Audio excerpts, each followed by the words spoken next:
చిహ్నాలన్నిటినీ మార్చి ప్రజలకు సంబంధించినటువంటి చిహ్నాలే మన ప్రభుత్వానికి గుర్తింపుగా ఉండాలి తప్ప రాజుల పరిపాలన అనుకుంటే మనకు శ్రీకృష్ణదేవరాయలు కూడా పరిపాలన బాగా చేసిందని అన్నారు. అదే రకంగా అశోకుడు బాగా పరిపాలన చేసి హర్షవర్ధనుడు చేశాడన్నాడు. అదే రకంగా అక్బర్ పరిపాలన వీళ్ళందరినీ మంచిగా చేశారు. బ్రిటిష్ కాలంలో కూడా కొంతమంది పరిపాలన బాగానే చేశారు.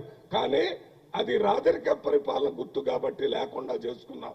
ఇప్పుడు రాజరిక పరిపాలన లేకుండా ఈ గుర్తులు ఈ చిహ్నాలన్నీ తీసుకొచ్చేటటువంటి రేవంత్ రెడ్డి గారికి మేము ప్రత్యేకంగా పార్టీ తరఫున నేను సీనియర్ వైస్ ప్రెసిడెంట్గా వీరు కూడా వర్కింగ్ ప్రెసిడెంట్గా ధన్యవాదాలు తెలియజేస్తున్నాం. ప్రజలు కూడా దీన్ని చేయాలని కోరుకున్నారు. మీకు తెలుసా, మొట్టమొదట ఈ రాష్ట్రంలో ఉన్న రాజరిక పరిపాలనని మార్చి ప్రజా పరిపాలన తెస్తామని చెప్పడం జరిగింది. నీళ్లు నిధులు నియామకాలు అని చెప్పి మా ప్రజల్ని మోసం చేసి ఇవాళ తీసుకొని రాలేదనేది అందరికీ తెలుసు. దానికి వ్యతిరేకంగా చేశాం. ఇప్పటికే సుదీర్ఘంగా మాట్లాడాం కాబట్టి వాటి మీద ఎక్కువ మాట్లాడటం లేదు. ఇంతవరకు చెప్పి నేను ముగిస్తున్నాను. దయచేసి మీడియా సోదరులందరూ కూడా హిస్టరీ చరిత్ర తెలియనివాడు పరిపాలనకి అనర్హుడు. రేవంత్ రెడ్డి గారు చరిత్ర తెలిసిన వ్యక్తి కాబట్టి 69లో జరిగినటువంటి ఉద్యమకారులు నిన్న మొన్న జరిగినటువంటి ఉద్యమకారులు జేఏసీ చైర్మన్ గా ఉండి కోదండరాం గారు ఆ ఉద్యమంలో పాల్గొన్నటువంటి వ్యక్తిని ముందు పెట్టి వారి ద్వారా ఎవరెవరు ఉన్నారో తీసుకోవాలని వారేకే అన్ని ఒప్పజెప్పి ఇవాళ ప్రభుత్వం అంతా ప్రజల కోసం పనిచేస్తుంటే మీరు మీ పార్టీ పోతుందనో లేకపోతే మీ కుటుంబం పరిపాలన పోయిందనో కేటీఆర్ ఒక పక్కన హరీష్ రావు ఇంకో పక్కన మరి ఇంకా మిగిలిన నాయకులు కేసీఆర్ గారు ఒక పక్కన రోజుకొక మాట పెట్టి మీరు 1వ తారీఖునే 2వ తారీఖున జరగాల్సిన ప్రోగ్రామ్స్ పెడతారని చెప్తున్నారు. ఏమన్నా అర్థం ఉందా? బీఆర్ఎస్ పార్టీ వాళ్ళు ఈ ఫార్మర్స్ డే ఎప్పుడు ఇంతకుముందు ఆంధ్రప్రదేశ్ నవంబర్ 1 ఫార్మర్స్ డే.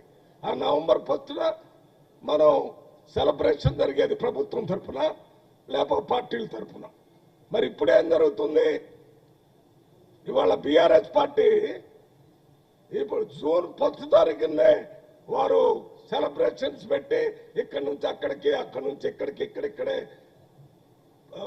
చేయాలని ప్రజలకి తెలివి తక్కువ వాళ్ళు మేమేం చెప్తే అదేమంటారనేటటువంటి ఆలోచన మాని కలిసి రండి. ఇది కాంగ్రెస్ పార్టీ ప్రోగ్రాము కాదు.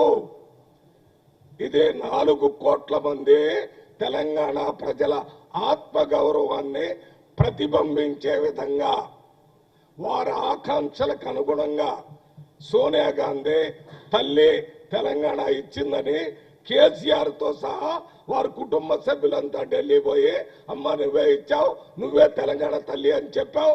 అటువంటి తల్లిని మీరు 10 సంవత్సరాలు ఇక్కడికి హైదరాబాద్ పిలిచి తెలంగాణ పిలిచి మీరు సన్మానం చేయలేదు కాబట్టి మేము కాంగ్రెస్ పార్టీ నుంచి 10 సంవత్సరాలైన సందర్భంలో కనీసం ఇప్పుడైనా తెలంగాణ తల్లిని గౌరవించాలని మేము ఆమెను పిలుస్తున్నాం.